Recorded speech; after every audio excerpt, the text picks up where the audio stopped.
কে যেন এসে কানে ফিসফিস করে, তোমার ঘরে জাদু পড়েছে, ছেলের চোখে আগুন, স্বামীর ঘুম উধাও। কেউ তো নিশ্চয়ই তাবিজ বেঁধেছে। আমি চমকে উঠি আর নিজেকেই দোষী ভাবি। হয়তো আমি কম নামাজ পড়েছি, কিংবা কারোর নজর লেগেছে।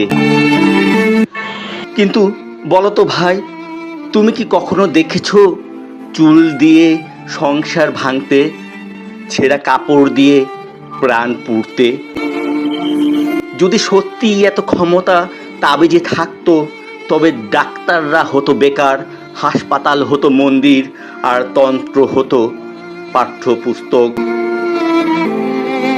এক পশলা ভয়ের বৃষ্টি নামিয়ে ওঝারা বিক্রি করে আকাশ, অথচ সেই আকাশে কোনো তাবিজ ওড়ে না, ওড়ে শুধু আমাদের অজ্ঞতার ছায়া।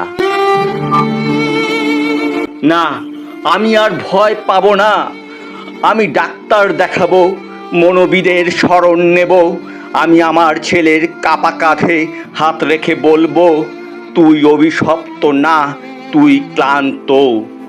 আমি মেয়ের চোখে চোখ রেখে বলবো, তোর ওপর জাদু নয়, তোকে বোঝার অভাব আছে আমাদের। হ্যাঁ, কালো ছায়ার নাম জাদু নয়, সেটার নাম হয়তো মানসিক অবসাদ, হয়তো ভাঙা বিশ্বাস, হয়তো সমাজের সাজানো মিথ্যা। আমি সেই মিথ্যা পোড়াবো, আমি জ্বালাবো, আর বলবো, ভয় নয়, যুক্তি হোক একমাত্র আশ্রয়।